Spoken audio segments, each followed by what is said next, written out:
Сегодня принимает участие Черников Александр Константинович. Он председатель Якутского углестроительного теркома профсоюза работников угольной промышленности. Не так давно состоялся президиум Российского комитета угольщиков, и кроме того в Якутске совет председателей рескомов и теркомов. О том, какие задачи сегодня у наших профсоюзов, Александр Константинович поделится с вами. Добрый вечер.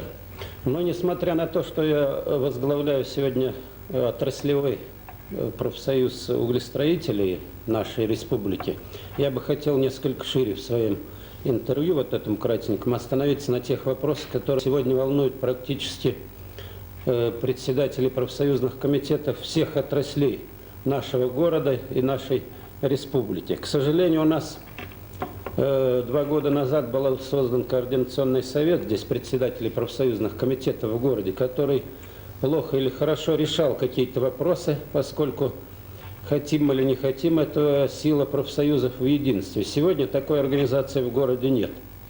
Та ассоциация, которую мы в прошлом году создали здесь общими усилиями, она, как говорится, не успев родиться, значит, умерла. Вот, поэтому я бы хотел, обращаясь, во-первых, сегодня ко всем председателям, профсоюзным активистам города, хотел бы, если они нас поддержат, вот мы с такой инициативой выступаем, восстановить деятельность Координационного совета профсоюзных организаций города, для того, чтобы эта работа такого комитета сегодня как никогда необходима, поскольку очень много вопросов, которые волнуют сегодня всех председателей в масштабе города. И есть вопросы, которые необходимо профсоюзным организациям решать с городскими властями. Много таких вопросов, поэтому я думаю, председатели правкомов после сегодняшней передачи откликнутся на этот разговор, и я думаю, мы найдем общий язык и возродим работу вот этой координационного совета. Но я бы хотел остановиться то, с чего мы начали, буквально пару слов, с чего начали разговор, это состоявшийся вот буквально на днях в октябре президиум Российского комитета профсоюза угольщиков, поскольку сегодня все профсоюзы отраслевые решают эти вопросы. Значит, я имею тот вопрос, который обсуждался на президиуме, это в первую очередь о выполнении отраслевого соглашения, значит, между правительством России и Российским профсоюзом угольщиков на 92 год, которое впервые было заключено вот, на 92 год. Значит, и задачах по заключению нового соглашения на следующий год. Как это соглашение вот в 92 году, будем говорить, плохо или хорошо, оно сработало, но оно было заключено впервые, я повторяюсь, вот, и очень много льгот в этом соглашении было принято между правительством и Российским профсоюзом. Я это к тому подвожу разговор, что сегодня очень много ходит таких разговоров, что чем сегодня профсоюз занимается, а что он делает, вот мы не видим никого. Я хочу еще раз повторить, что очень много льгот было заложено вот в этом соглашении между профсоюзом угольщиков и правительством, и они на сегодняшний день выполняются. Поэтому, может быть, на сегодня не так много вопросов и в трудовых коллективах, я имею прежде всего по заработной плате, по тем льготам, которые заложены в основных законах нашей Республики России, они на сегодняшний день выполняются. И несмотря на то, что вопросов, конечно, очень много. И задача как раз вот на президиуме Российского комитета угольщиков прозвучала, акцент вот был сделан на то, чтобы учесть все эти недоработанные вопросы, которые в 1992 году, значит, учесть в проекте нового соглашения на 1993 год. Я думаю, что и все отрасли сегодня, и вот городские комитеты тоже работают над этими вопросами. Значит, и эти вопросы, особенно сейчас вот на пороге Нового года и вот в период окончания старого года, вот 92 года, сейчас уже практически нужно приступать профсоюзным организациям к разработке новых коллективных договоров, соглашений и приступать к переговорам с хозяйственными руководителями, а иначе, как сегодня принято говорить, с работодателями по заключению тех соглашений и договоров, которые, значит, вступают вот с 93 года. Значит, ну, в Якутске, вот на состоявшемся совете председателей, там речь шла о принятии закона Республики Саха о профессиональных союзах. Значит, такого закона Россия пока не приняла такого закона. Сегодня мы руководствуемся указом президента Ельцина от 91 октября 1991 года о правах профессиональных союзов. Там тоже, кстати, его можно принять вот как документ к руководству, к действию профессиональных союзов. Значит, там все вопросы необходимые оговорены по заключению соглашений, значит, коллективных договоров и о правах профессиональных союзов. Значит, поскольку наша республика Саха идет с некоторым опережением в этом вопросе, мы считаем, что все-таки у нас раньше будет принят закон о профессиональных союзах вот, в республике Саха. Как вот этот закон в первом чтении уже на Совете председателей был обсужден. И, значит, пришли к договоренности, что буквально вот после праздников 7 ноября состоится встреча с президентом Республики Саха, с Николаевым, председателей всех областных комитетов, республиканских и территориальных комитетов профсоюза, где будут оговорены еще раз все вопросы, вот, связанные с правами профессиональных союзов, и уже будет вынесен на сессию Верховного Совета Республики Саха.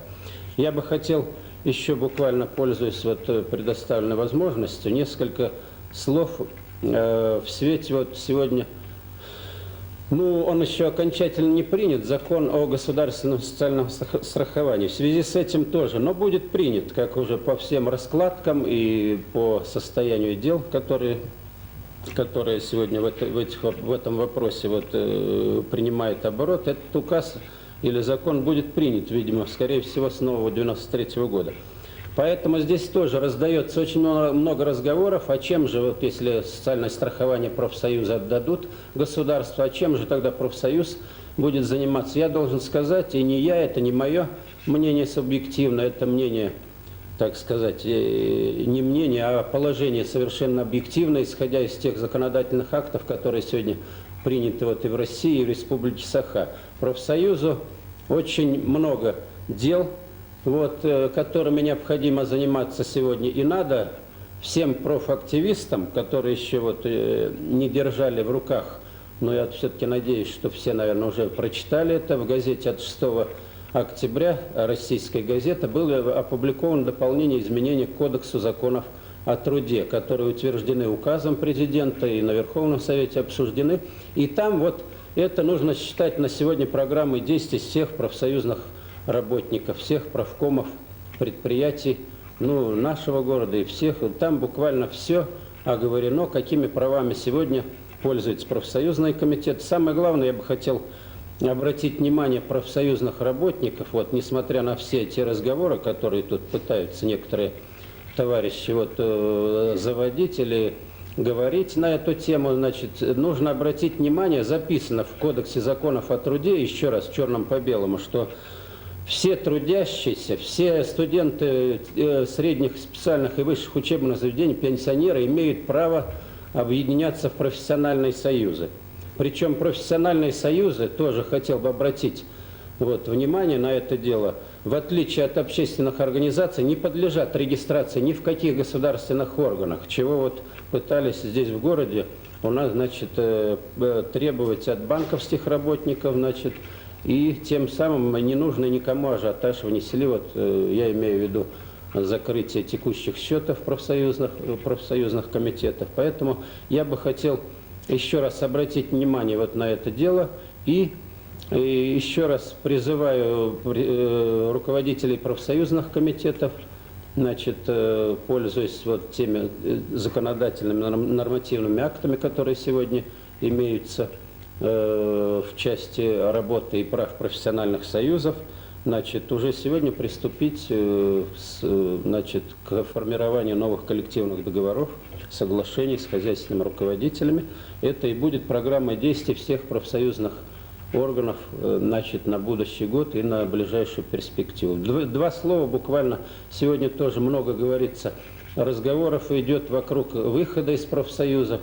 Значит, я бы хотел сказать, что под этими разговорами тоже сегодня нет никакой основы. Я по своим организациям сужу профсоюзным, значит, да и с коллегами приходится много общаться и в Москве, и в Республике Саха. Здесь оснований такого, да, значит, для таких разговоров сегодня нет. Есть единичные случаи выхода из профсоюзов, но, как это ни странно, к сожалению, инженерно-технические работники сегодня вот выходят из профсоюзов, ссылаясь на то, что профсоюз им ничего не дает. Я-то склонен думать худшее, что тут людям, видимо, поскольку сегодня зарплата несколько повыше стала, но я далек от этой мысли, чтобы 1%, это, который перечисляется сегодня на содержание профсоюзных органов и на его работу, значит, чтобы люди, как говорится, вот, значит,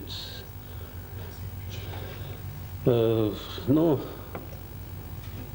Чтобы тут, это их отталкивало. да, тут даже трудно обосновать это. Я не думаю, чтобы это служило основной причиной, но все-таки вот те случаи выхода из профсоюзов наталкивают на такую мысль. Поэтому я еще раз обращаюсь, пользуясь тем, что сегодня огромная масса членов профсоюза нашего города слушает. Сегодня профсоюзы – единственная организация, действенная организация, которая подкреплена и закреплена всеми законодательными актами и российского государства, и Республики Саха, у которой необозримое поле деятельности в части защиты социально-бытовых интересов трудящихся.